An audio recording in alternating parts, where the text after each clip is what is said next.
My name is Elena Rodriguez. I'm 31 years old, and for 29 years I lived in a house where I was treated like an unwanted houseguest who had overstayed her welcome. The family that raised me perfected the art of psychological torture disguised as parental guidance, turning every meal into a performance review and every achievement into evidence of my fundamental inadequacy. If you've ever wondered what it feels like to slowly suffocate in plain sight while everyone around you pretends you're breathing just fine, this story will shatter your heart and then rebuild it stronger. Subscribe because what I'm about to reveal will make you question everything you thought you knew about family cruelty hidden behind suburban perfection. The house where I grew up still haunts my dreams. A massive Tudor-style mansion in Lake Forest, Illinois, with perfectly manicured gardens and windows that gleamed like dead eyes watching my every move. From the outside, the Hartwell estate screamed success and sophistication. Inside, it was a psychological prison designed to remind me daily that I would never, ever be enough. David Hartwell, the man I was forced to call father, was one of Chicago's most renowned cardiac surgeons, a man who saved lives during the day and slowly murdered my spirit every evening at dinner. Catherine Hartwell, my so-called mother, owned the most prestigious art gallery in downtown Chicago, a woman who could spot authentic beauty in a painting but seemed constitutionally incapable of seeing any value in the child sitting across from her at breakfast every morning for nearly 3 decades. And then there was Marcus, golden boy Marcus, 3 years older, genetically blessed, and the living embodiment of everything I could never be. While I struggled with basic social interactions, Marcus commanded every room he entered. While I buried myself in books seeking escape, Marcus effortlessly excelled at sports, academics, and charming every adult who crossed his path. He wasn't just the favorite child, he was the only child who mattered, and everyone in our house knew it. But I was the ghost child, the unwanted addition, the constant reminder of some complicated family business that adults discussed in hushed whispers when they thought I couldn't hear. My earliest memory of systematic humiliation was at age 5, during one of my mother's elaborate dinner parties. The house was filled with Chicago's cultural elite, museum directors, prominent artists, wealthy collectors, all gathered to celebrate the opening of Catherine's latest exhibition. I remember wearing my best dress, a little blue velvet thing with white lace collar that my nanny had insisted would make me look presentable. I was supposed to make a brief appearance, smile politely, and then disappear back to my room like a well-trained pet. But as a 5-year-old, I was fascinated by the grown-up conversations swirling around me. I lingered near the adults, listening to their discussions about art and culture, occasionally trying to contribute with the vocabulary I'd learned from my voracious reading habit. "Mama," I interrupted during a conversation about Renaissance painters, "is Botticelli the one who painted the lady standing on the seashell?" The entire group fell silent. For a moment, I thought I had impressed them with my knowledge. Then I saw my mother's face, a mask of embarrassment and barely controlled rage. "Elena," she said through gritted teeth, her voice carrying that particular tone that made my stomach drop, "children should be seen and not heard at adult gatherings." But it was Mrs. Pemberton, one of Chicago's most influential art collectors, who delivered the killing blow. "Oh, Catherine, how precocious! Though I suppose it's natural for adopted children to try so hard to fit in where they don't quite belong." The words hung in the air like poison gas. I didn't fully understand what adopted meant at 5 years old, but I understood the implication perfectly. I was different, I was trying too hard, and I didn't belong. My mother's laugh was sharp as broken glass. "Elena does love to show off what she's learned from books. We're trying to teach her that intelligence without social grace is rather unfortunate." That night, after the guests had gone home and the house had returned to its usual cold silence, my mother came to my room. She sat on the edge of my bed, her beautiful face illuminated by the nightlight that I was still too scared to give up. "Elena," she said, her voice deceptively gentle, "do you understand what happened tonight?" I shook my head, though I sensed I was about to learn something that would change everything. "You embarrassed our family tonight. When you interrupt adult conversations and try to show off your reading, you make everyone uncomfortable. People begin to question our parenting, our judgment." She smoothed my hair back from my forehead, the gesture almost motherly except for the ice in her voice. A proper young lady knows when to speak and when to remain silent. You would do well to watch how Marcus conducts himself in social situations. The comparison to Marcus became the soundtrack of my childhood. At 6, when I taught myself to read chapter books while Marcus still struggled with picture books, the response wasn't pride in my advancement but concern about my obsessive behavior and Marcus's need for extra support and encouragement. When I began speaking Spanish after watching telenovelas with our housekeeper, Consuela, it wasn't celebrated as linguistic talent but criticized as picking up inappropriate influences. Every achievement was minimized, every struggle was evidence of fundamental character flaws. When I won the school spelling bee at age 8, my mother's only comment was that I had too much time on my hands, and perhaps I should focus more on developing social skills like Marcus. When I struggled to make friends at the exclusive private school they'd enrolled me in, it was because I was too intense and made other children uncomfortable with my seriousness. The dinner table became a nightly tribunal where my inadequacies were dissected with surgical precision. While Marcus regaled us with stories of his social triumphs and athletic achievements, I would sit in silence, knowing that any attempt to share my own experiences would be met with polite disinterest at best, cutting criticism at worst. Elena got another A on her literature test, I might venture, hoping for some acknowledgement. Of course she did, my father would reply without looking up from his meal. Elena has always been very studious. It's important for her to excel academically since she doesn't have Marcus's natural social advantages. The message was clear. My intelligence was compensation for my social deficiencies, not something to be celebrated in its own right. The psychological torture was so subtle, so expertly crafted, that I began to believe their version of reality. I was too serious, too intense, too eager to please. I lacked Marcus's natural charm and social grace. I was lucky to have been taken in by such a successful family, and the least I could do was be grateful instead of constantly seeking attention and validation. By age 10, I had learned to make myself invisible. I perfected the art of silent efficiency, completing my homework without being asked, keeping my room spotlessly clean, speaking only when directly addressed. I thought if I could just be perfect enough, quiet enough, undemanding enough, perhaps I might earn a fraction of the love that Marcus received so effortlessly. But invisibility brought its own special form of torture. Birthday parties where Marcus's friends were invited, but my request to include even one of my classmates was denied because we don't really know those families well enough. Christmas mornings where Marcus's pile of presents towered over my modest stack, with the explanation that Marcus has been especially good this year, and Elena doesn't really need as many material things since she has her books. The family photo sessions were particularly devastating. Professional photographers would arrange us in perfect poses, but the final images always seemed to tell the same story. The beautiful, successful family and their serious, somewhat awkward daughter who looked like she had wandered into the wrong portrait session. Elena, sweetheart, try to smile more naturally, the photographers would coax. Look at how relaxed and happy Marcus looks.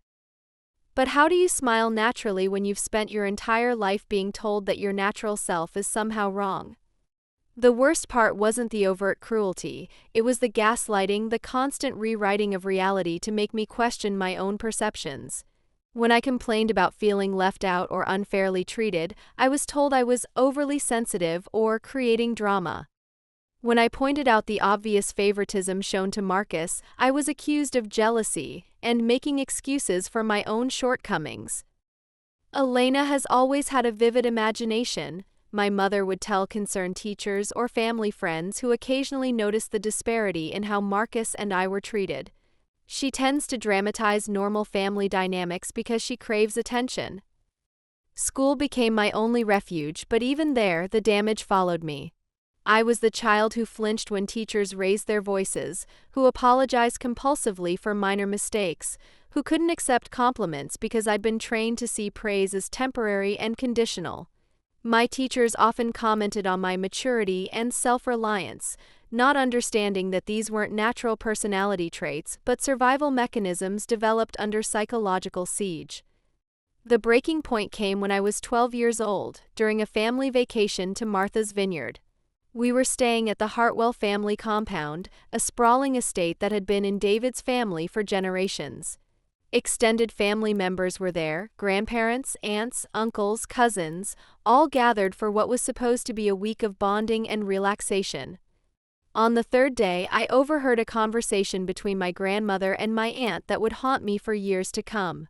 I had been reading alone on the porch, hidden behind a large wicker chair, when they settled nearby with their afternoon cocktails.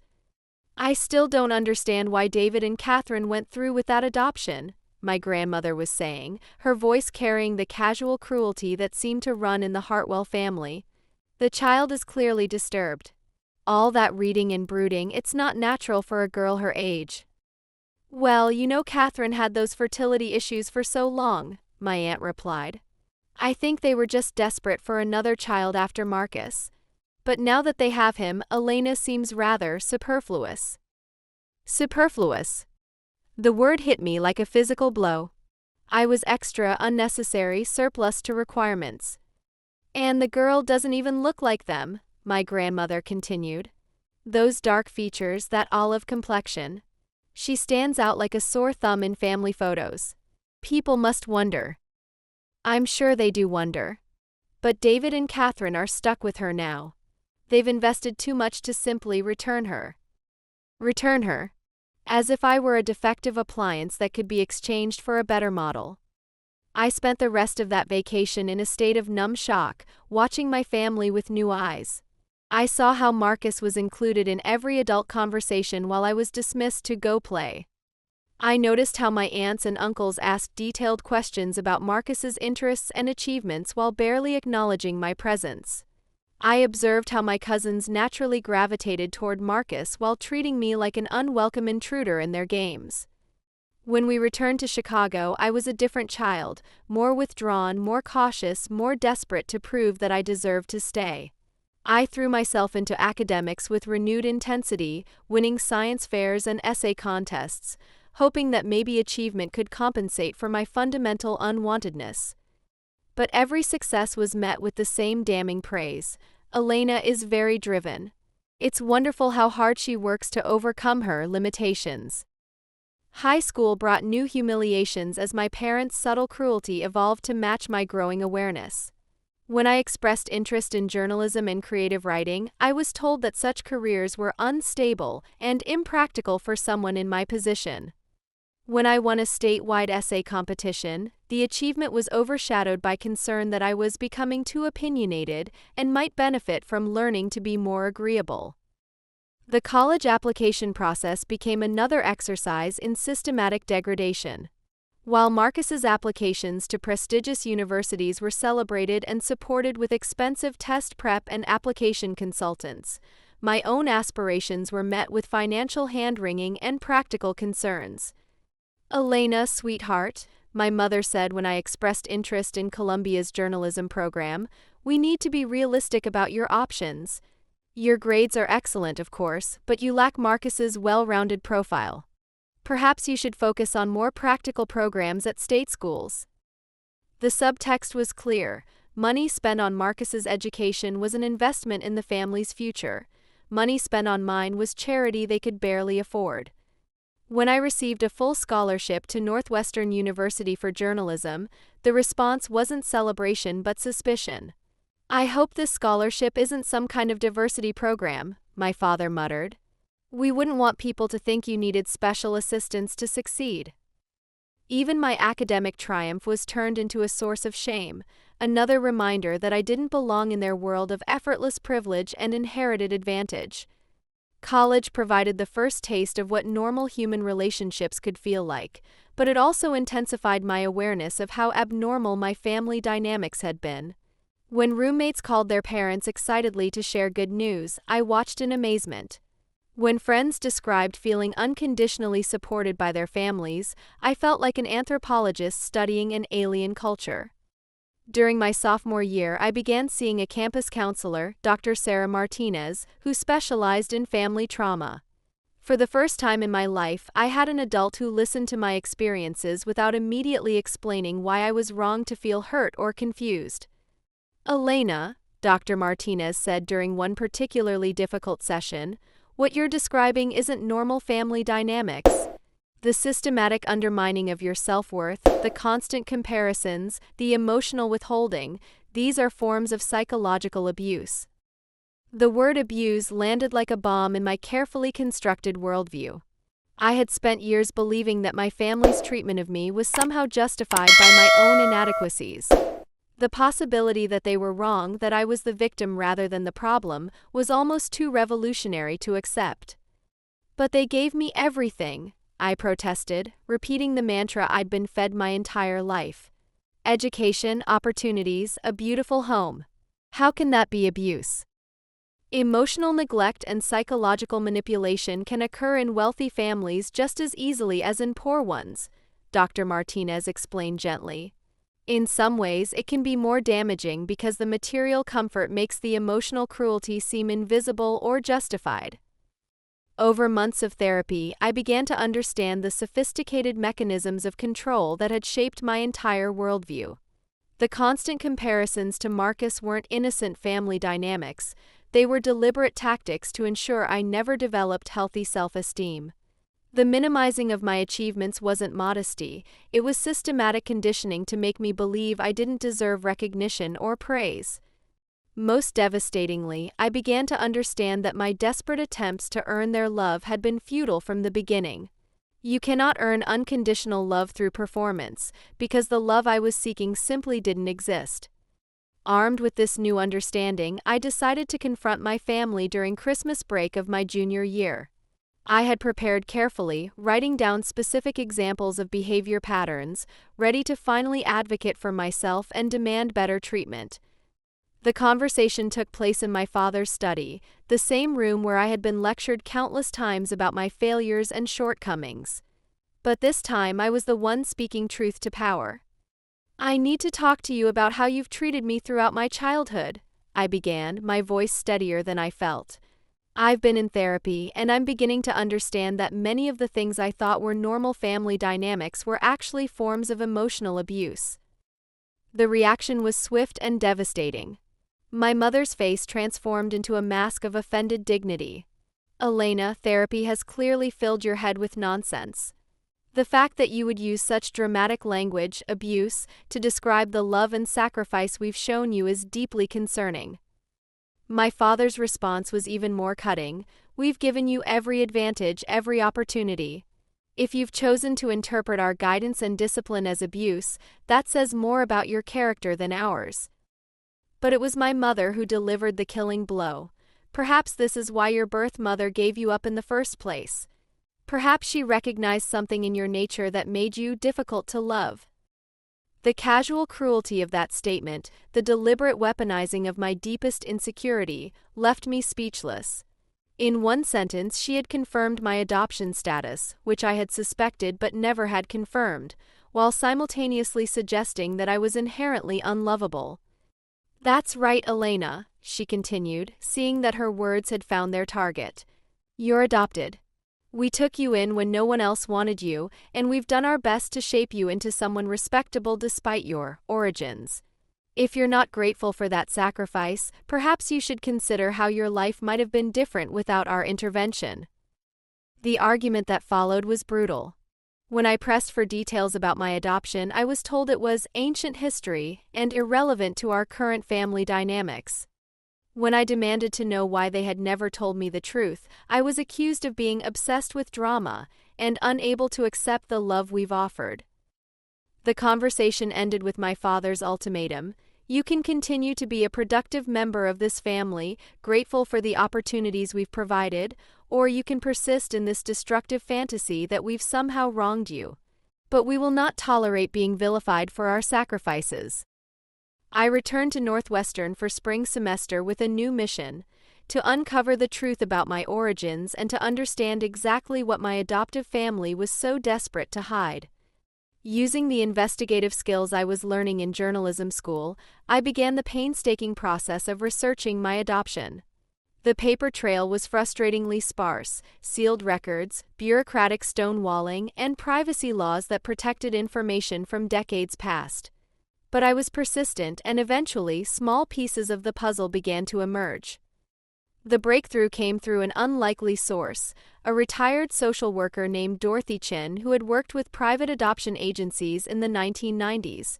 When I contacted her explaining my search, she agreed to meet with me at a small cafe near Northwestern's campus. "I remember your case," she said after I had explained my situation. "Your birth mother was a young woman named Maria Elena Rodriguez, 17 years old, working as a translator and art handler at various galleries downtown while attending community college part-time." The details Dorothy shared painted a picture of a young woman who was nothing like the desperate teenager I had imagined. Maria had been intelligent, ambitious, and deeply committed to providing for her child. She had initially planned to raise me herself, working multiple jobs to support us both while completing her education. "What changed?" I asked, though I suspected I already knew the answer. Dorothy's expression darkened. "Your adoptive mother, Catherine Hartwell, was a customer at one of the galleries where Maria worked. When Catherine learned about Maria's situation, she began befriending her, offering advice, financial assistance, emotional support, gradually steering the conversation toward adoption as the best option for everyone involved. The manipulation had been sophisticated and systematic. Catherine had positioned herself as a mentor and friend, someone who genuinely cared about Maria's welfare and future prospects. She had painted a picture of the wonderful life I would have with the Hartwells: private schools, cultural opportunities, financial security, while subtly undermining Maria's confidence in her ability to provide adequate care. "But here's the thing," Dorothy continued, leaning forward with intensity. 3 days before the adoption was finalized, Maria changed her mind. She had secured better child care arrangements, received a small scholarship that would allow her to continue her education, and found a part-time job with flexible hours. She wanted to keep her baby. My hands were shaking as I absorbed this information. What happened? Catherine Hartwell happened. She reminded Maria that papers had already been signed, that backing out would be legally complicated and expensive. She implied that Maria's immigration status might be affected if there were legal complications. She suggested that changing her mind now would be selfish, depriving her child of the advantages the Hartwells could provide. The full scope of the manipulation was breathtaking. My birth mother hadn't chosen to give me up. She had been coerced into it by a woman who wanted a baby and was willing to psychologically torture a vulnerable teenager to get one. "There's more," Dorothy said, pulling a manila envelope from her purse. After the adoption was finalized, Maria tried several times to establish contact. She sent letters, made phone calls, even showed up at the Hartwell house once. Catherine had her removed by security and threatened to have her arrested for harassment if she tried again. The envelope contained photocopies of letters my birth mother had written to me over the years, letters that had never been delivered, cards for birthdays and holidays that I had never received. Reading them was like discovering a parallel universe where I had been deeply loved and desperately missed. "Mi querida Elena," one letter began, "today you turned 5 years old. I bought you a little dress, blue with white flowers, and imagined you wearing it while blowing out your birthday candles. I hope you are happy and healthy. I hope you know that giving you up was the hardest thing I ever did, and not a day passes that I don't regret letting them convince me it was the right choice." Letter after letter revealed a mother's heartbreak, a woman who had been manipulated into giving up her child and then prevented from having any contact. The final letter was dated just 6 months before my confrontation with the Hartwells, indicating that Maria had continued trying to reach me well into my adulthood. "Where is she now?" I asked, though Dorothy's expression had already given me the answer. "She died 2 years ago. Ovarian cancer. But she never stopped hoping to reconnect with you. In fact, she left something for you, a letter to be delivered if you ever came looking for the truth." The final letter from my birth mother was both a revelation and a devastation. In it, she explained that she had never signed the papers voluntarily, that she had been pressured and manipulated by Catherine Hartwell, and that her attempts to reclaim her parental rights had been blocked by expensive lawyers and immigration threats. She had spent 29 years fighting a system designed to protect the wealthy adoptive parents rather than the birth mother who had been coerced into relinquishing her child. But most importantly, she wanted me to know that I had been deeply wanted and loved, that my adoption had been a trauma for her, not a relief. "You were never unwanted, mi amor," she wrote. "You were stolen from me by people who saw you as an object to be acquired rather than a person to be loved." Reading those words in a coffee shop near Northwestern's campus, I felt something fundamental shift inside me. The narrative I had been fed my entire life, that I was lucky to have been rescued by the Hartwells, that I should be grateful for their sacrifice, crumbled completely. I hadn't been rescued, I had been stolen. My adoptive parents weren't beneficent saviors. They were predators who had exploited a vulnerable young woman's desperation. The rage that followed was unlike anything I had ever experienced. For 29 years, I had blamed myself for failing to earn their love, had twisted myself into knots trying to become worthy of their affection. Now I understood that their love had never been available because they had never seen me as a person deserving of love. I was a possession, a status symbol, a solution to their fertility problems. The confrontation I had been building toward my entire life finally came during Marcus's engagement party 6 months later. The event was held at the family compound in Lake Forest, with the same cast of Chicago elite who had been present at countless other Hartwell celebrations throughout my childhood. The same people who had watched me be systematically diminished and had said nothing, who had participated in the family mythology that painted me as the difficult, ungrateful adopted daughter. I arrived at the party armed with copies of every document Dorothy had provided, birth certificates, legal papers, and most damning of all, the letters from my birth mother that had been intercepted and hidden for decades. I had spent weeks planning what I would say, how I would finally reveal the truth about the family everyone thought they knew. The opportunity came during Marcus's engagement toast, when my father stood before the assembled guests to speak about family, legacy, and the importance of choosing the right partner. The hypocrisy was too much to bear. "Before we continue celebrating," I said, standing and addressing the room full of Chicago's cultural elite, "I think everyone should know the truth about the Hartwell family values that David just spoke about so eloquently." The silence that followed was electric. I had never spoken out of turn at a family gathering, never challenged the narrative, never demanded attention for myself. The shock on my parents' faces was almost worth the decades of psychological torture I had endured. "Many of you have known me since childhood," I continued, my voice carrying across the stunned crowd. "You've watched me struggle to fit in, to earn approval, to deserve the love that seemed to flow so naturally to my brother Marcus.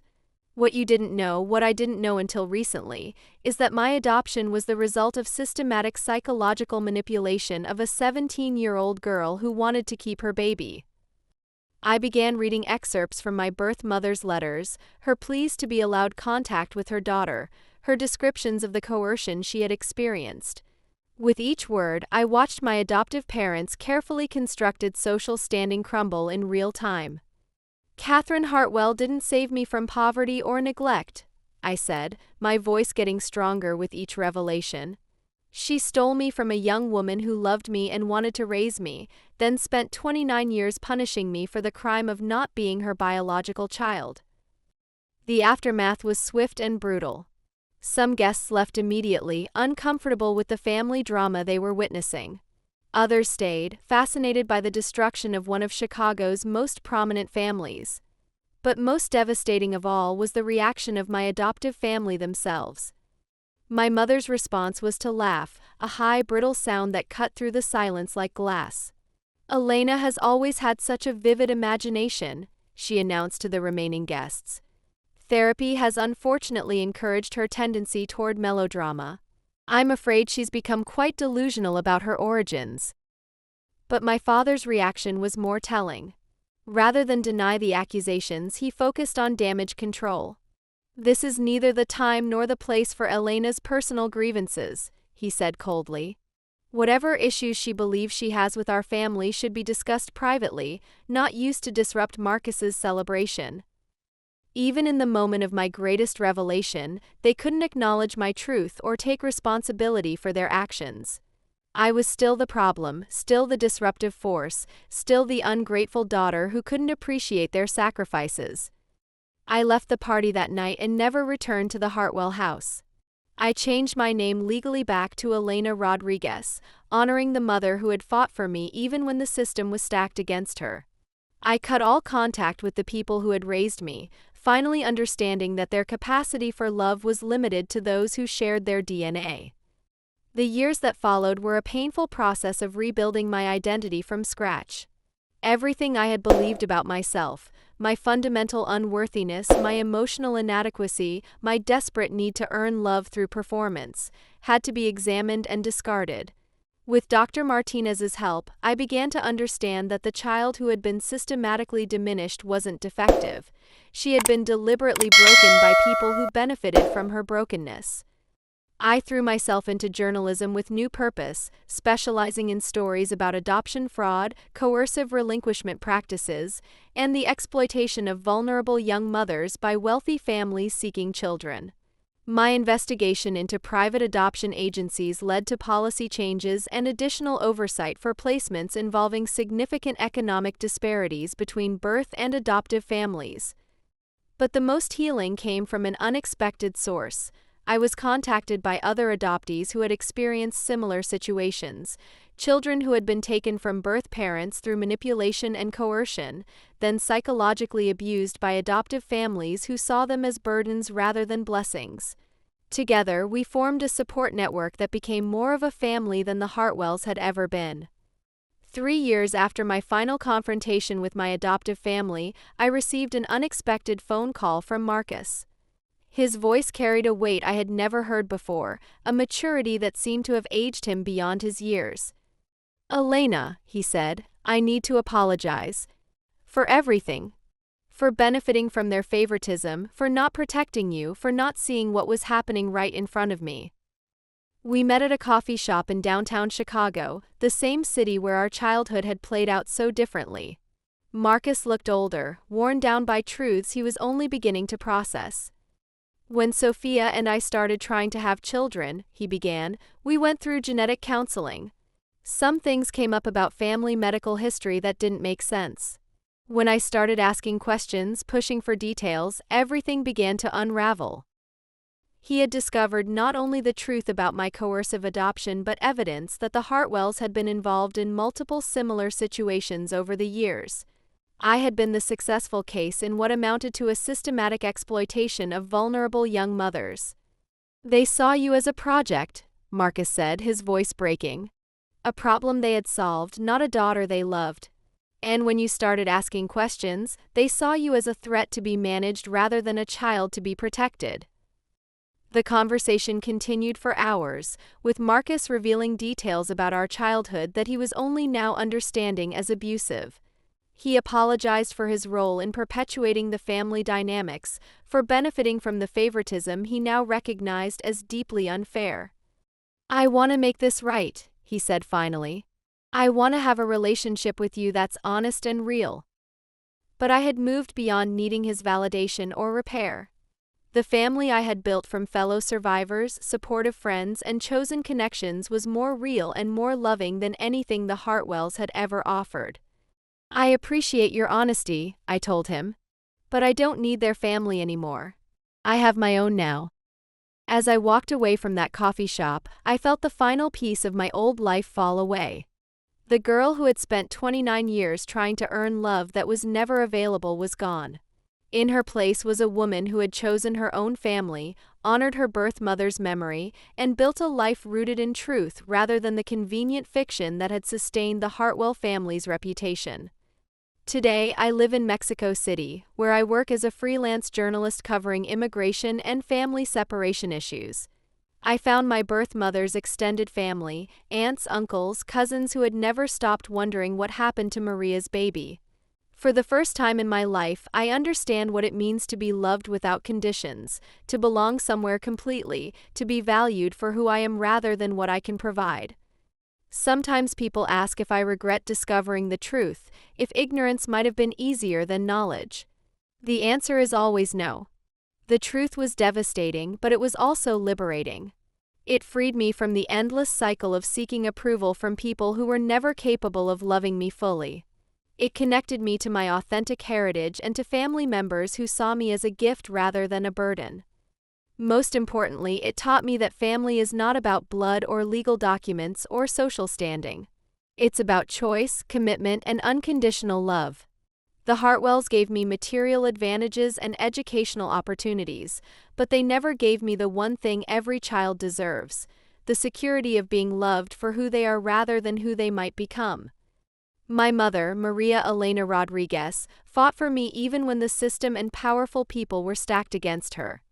Her love, though I never got to experience it directly, was pure and unconditional. Honoring her memory and her sacrifice has been more healing than any reconciliation with my adoptive family could ever be. To anyone reading this who has felt like a ghost in their own home, who has been made to feel grateful for conditional love, who has discovered that their family's version of reality was built on lies and manipulation, know that you are not alone. Sometimes the family we create is more real and more loving than the one we're given. Sometimes the truth that devastates us initially is the same truth that ultimately sets us free. And sometimes the greatest act of love we can perform is choosing to love ourselves enough to walk away from relationships that diminish our worth, even when those relationships are with the people who raised us, fed us, and gave us every material advantage while slowly poisoning our spirits. My name is Elena Rodriguez, I'm 31 years old, and I finally know who I am and where I belong. That knowledge was worth every humiliation, every psychological torture session disguised as family dinner, every moment of feeling like I was suffocating in plain sight while everyone pretended I was breathing just fine. But my story doesn't end with my escape from the Hartwells. The real reckoning was still to come. 6 months after my confrontation with Marcus, I received a call that would complete my transformation from victim to victor.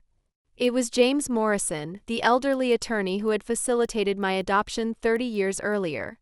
His voice was weak, strained with illness and what sounded like decades of guilt.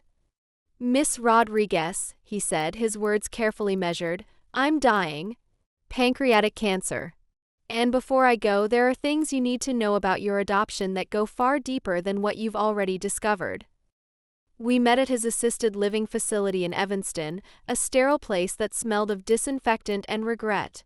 Morrison was rail-thin, his skin the color of old parchment, but his eyes were sharp with the clarity that sometimes comes to the dying. "Your case haunted me for 30 years, he began, pulling out a thick file from a locked briefcase. "What the Hartwells did to your birth mother was criminal, but I was young, greedy, and too cowardly to stop it." The documents he showed me revealed a conspiracy far more extensive than I had imagined. The Hartwells hadn't simply manipulated one vulnerable teenager. They had been involved in a network of wealthy Chicago families who essentially purchased babies from coerced young mothers, many of them immigrants or women of color who had limited legal recourse. "Your mother, Maria, wasn't the first," Morrison said, his voice cracking with shame. "There were others. The Hartwells had specific requirements. They wanted a child who was intelligent, attractive, but not so ethnically distinctive that people would question the adoption story. You fit their criteria perfectly." The file contained correspondence between Catherine Hartwell and Morrison's firm spanning several years, documenting their search for the right child. The letters revealed a cold, calculating process where potential babies were evaluated like merchandise, with detailed assessments of birth mother's intelligence, appearance, and likelihood to cause future legal problems. "When Maria tried to reclaim you," Morrison continued, "Catherine didn't just threaten her with immigration issues. She had me draw up false documents suggesting that Maria had a history of drug use and mental instability. We created a paper trail that would have destroyed any legal challenge Maria might have mounted." The full scope of the Hartwells' cruelty was breathtaking. They hadn't just stolen me from my birth mother. They had systematically destroyed her ability to fight back, then spent 30 years gaslighting me into believing I should be grateful for their rescue. But Morrison's most devastating revelation was yet to come. "Elena," he said, leaning forward with effort, "you weren't the Hartwells' first attempt at adoption. There was another child, a boy, whom they took when Marcus was 2 years old. When that child began asking questions about his origins around age 12, Catherine decided he was becoming problematic." My blood turned to ice. "What happened to him?" "They returned him to the system. Claimed he had developed behavioral problems that made him unsuitable for their family environment. The boy was eventually adopted by another family, but the psychological damage from being rejected twice." Morrison's voice trailed off. "The implications hit me like a freight train. The Hartwells viewed children as returnable commodities. If I had become too problematic with my questions and investigations, I might have suffered the same fate as that unknown boy who had been discarded when he no longer served their purposes." "Why are you telling me this now?" I asked, my voice barely above a whisper. Morrison reached into his briefcase and pulled out a sealed envelope. "Because that boy, his name was Daniel Martinez, contacted me last year.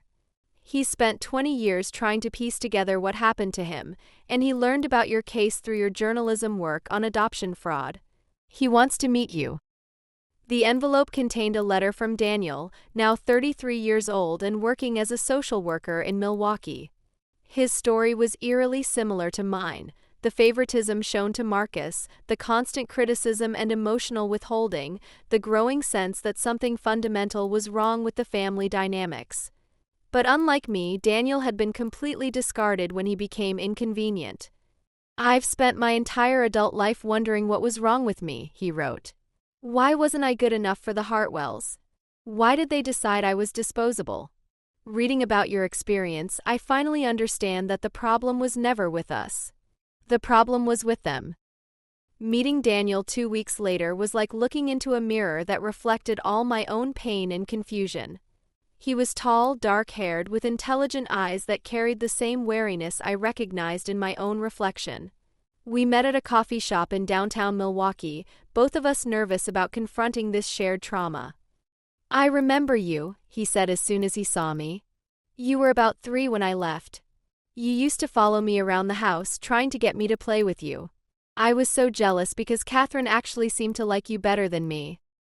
The irony was crushing. This man had spent 20 years believing I was the favored child, while I had spent 30 years believing I was fundamentally unworthy of love. Both of us had been psychologically destroyed by the same people, just in different ways. Daniel's story of his return to the system was horrific. At age 12, he had begun asking questions about his birth parents, much as I had done. But where my curiosity had been met with gaslighting and deflection, Daniel's had been met with swift and decisive action. "One day I was living in Lake Forest, attending private school, part of what I thought was my family," he said, his voice hollow with remembered pain. "The next day, I was in a group home on the south side, being told that my behavioral problems made me unsuitable for family placement." The Hartwells had crafted a narrative that painted Daniel as increasingly violent and uncontrollable, creating false documentation of incidents that had never occurred. They had convinced social services that he posed a danger to their biological son Marcus and that they could no longer safely house him. "The worst part," Daniel continued, "was that I actually believed them for years. I thought there was something fundamentally wrong with me, some defect that made me unlovable. It wasn't until I became a social worker myself and started seeing similar cases that I realized what had really happened." As we talked through the afternoon and into the evening, we began to piece together the full scope of the Hartwell's systematic abuse. Daniel's memories filled in gaps in my own understanding of the family dynamics.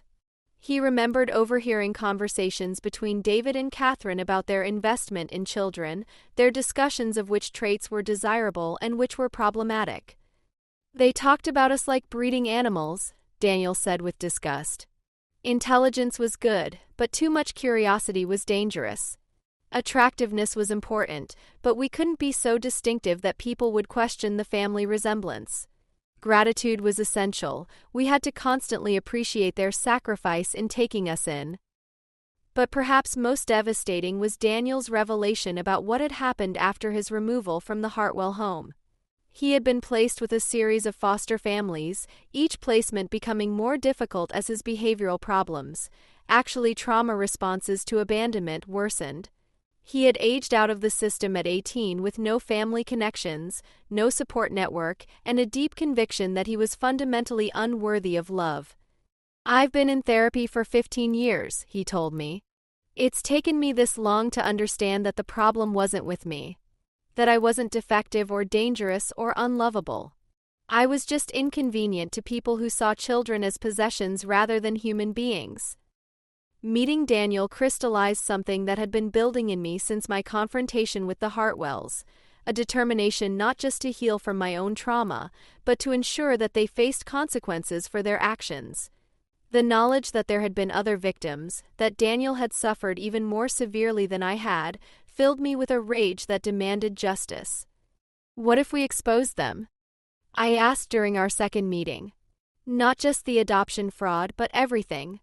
The systematic abuse, the manipulation, the way they've built their reputation on the suffering of children they discarded when we became inconvenient." Daniel's eyes lit up with an intensity one hadn't seen before. "I've been thinking about that for months. But I'm just one person, a former foster kid with a history of behavioral problems. Who would believe me?" "But you're not alone anymore," I replied. "You have me. And I have documentation, witnesses, a platform through my journalism work. Together, we can make sure their crimes don't stay hidden." Over the following months, Daniel and I embarked on the most important investigation of my career. We tracked down other children who had been placed with wealthy Chicago families through Morrison's firm, documenting a pattern of coercive adoptions and psychological abuse that spanned decades. We found birth mothers who had been manipulated and threatened into relinquishing children they wanted to keep. We uncovered a network of lawyers, social workers, and wealthy families who had treated vulnerable children like commodities in a marketplace. But our most powerful weapon was our own testimony, two articulate, successful adults who could speak from personal experience about the long-term effects of the Hartwell's systematic abuse. Daniel's story of abandonment and my story of psychological torture formed a complete picture of a family that had caused immeasurable harm while maintaining a veneer of respectability.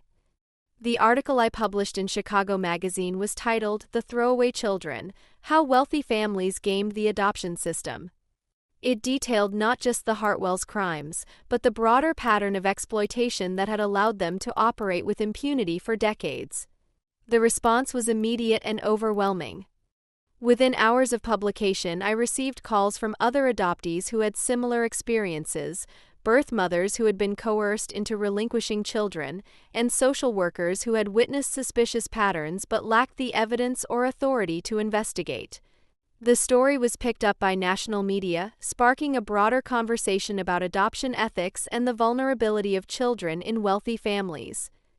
But the most satisfying response came from Chicago's social elite, the same people who had attended Catherine's gallery openings and David's medical conferences for years, who had witnessed my humiliation at countless family gatherings and said nothing.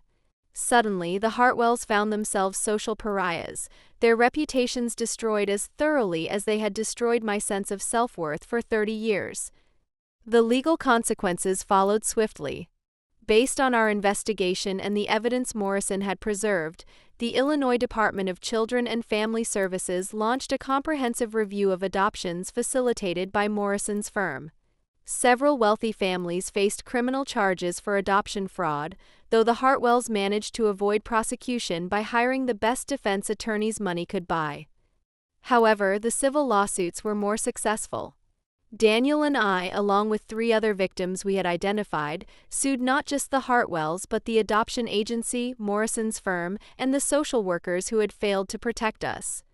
The financial settlement was substantial, but more importantly, it sent a message that wealthy families could not abuse children with impunity simply because they had the resources to cover their tracks.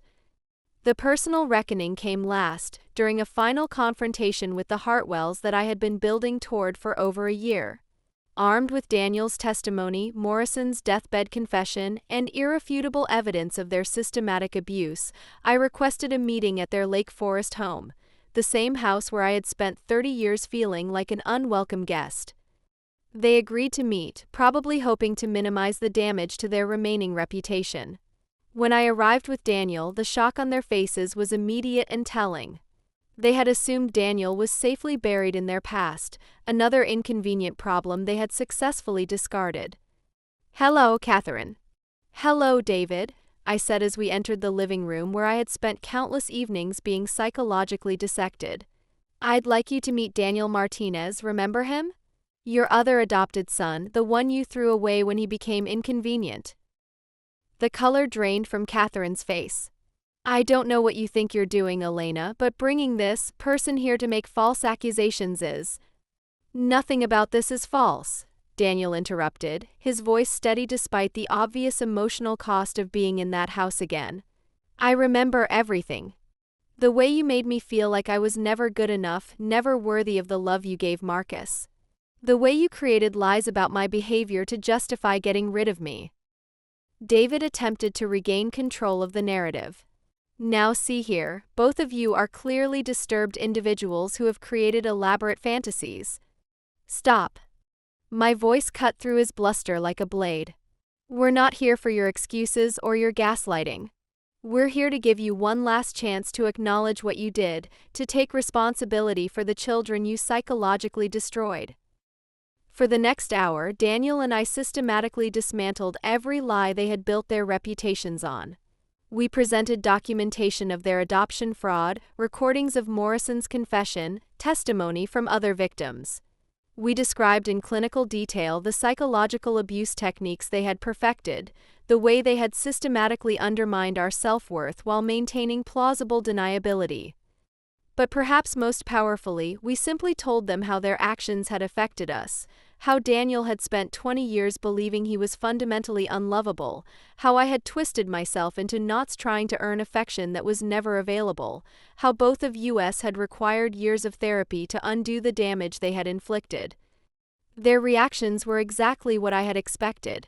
Catherine maintained her injured dignity, insisting that we were disturbed individuals making false accusations against people who had sacrificed everything to give us opportunities. David focused on legal threats and damage control, warning us about the consequences of defaming prominent citizens. Neither of them ever acknowledged our pain or took responsibility for their actions. Even faced with irrefutable evidence and the testimony of multiple victims, they remained convinced that they were the wronged parties in this story. But something had changed in me during that confrontation. I no longer needed their acknowledgement or their apology. Sitting in that living room where I had been diminished for so many years, I felt nothing but pity for these small, cruel people who had built their entire sense of self on the suffering of vulnerable children. "We're done here," I said finally, standing to leave. "You'll never see us again, but the world will know exactly who you are and what you've done. Your reputations, your social standing, your precious legacy, all of it built on the systematic abuse of children who couldn't defend themselves." As Daniel and I walked out of that house for the last time, I felt the final piece of their power over me disappear. They had stolen my childhood, my sense of belonging, my fundamental trust in family relationships. But they couldn't steal my future, and they couldn't silence my voice. The epilogue to this story is still being written. Daniel and I have remained close friends, bonded by our shared experience and our commitment to protecting other vulnerable children.